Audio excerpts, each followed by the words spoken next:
So when you hear nothing, you figure it's got to be one of those sounds. So then why do you hear the word as splash?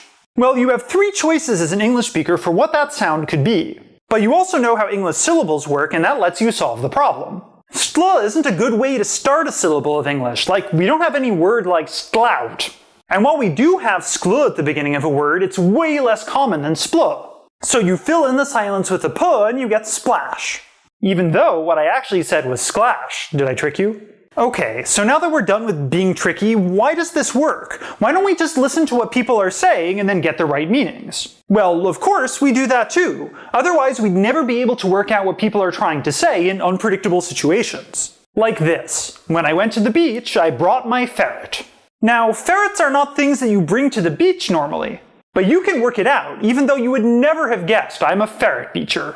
That's because we have two different systems for processing speech. We have bottom-up processing, where we pay attention just to the sounds that we hear and match them up to things in our mental dictionary. That's what lets you understand unpredictable things. But the world is noisy, right? If you just relied on hearing things correctly and then processing them, you'd be losing meanings all the time.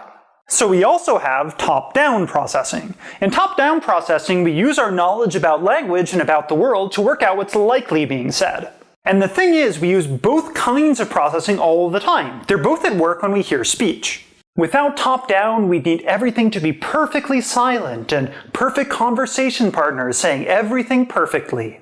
But without bottom-up, we wouldn't be able to work out words or meanings that were hard to guess from the context. I mean, we wouldn't even really be able to interpret any of the things people were saying. You sort of need to translate sounds into words for that. And we really, really want to do that. We humans like language a whole lot, and we want to hear it even when it's not, well, actually language. An interesting example comes from the work of Austrian composer Peter Ablinger.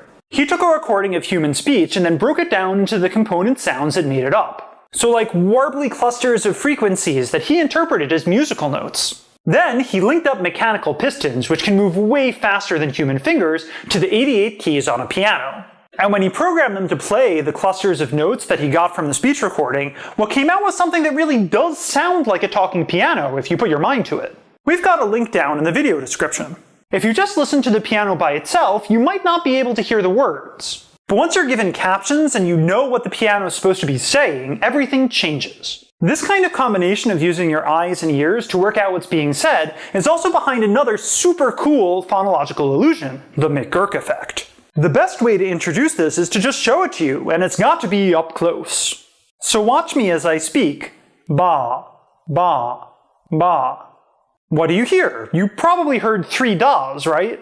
That's because your mind is combining the visual of me saying ga with the audio of me saying ba.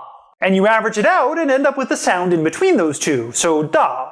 Try going back and just listening to it without watching, or watching it without any audio, and you can clearly tell what sound I'm making. But even if you know what I'm doing, you still hear da if you watch and listen to it at the same time. Just so cool. So the tactics we've developed to deal with the harsh realities of language in a noisy, imperfect world make our lives much easier. But they do get our minds tied up chasing phantom sounds or inserting things that aren't there some of the time. It's a small price to pay though, and I don't think that life would be very interesting if we didn't get to keep some of our illusions. So we've reached the end of the Ling Space for this week. If you filled in all my silences, you learned that there's a lot of noise and variability that we have to sift through to understand speech. That we use 2 kinds of processing to deal with these challenges, top-down and bottom-up. That because of this we can get tricked into hearing sounds and syllables that aren't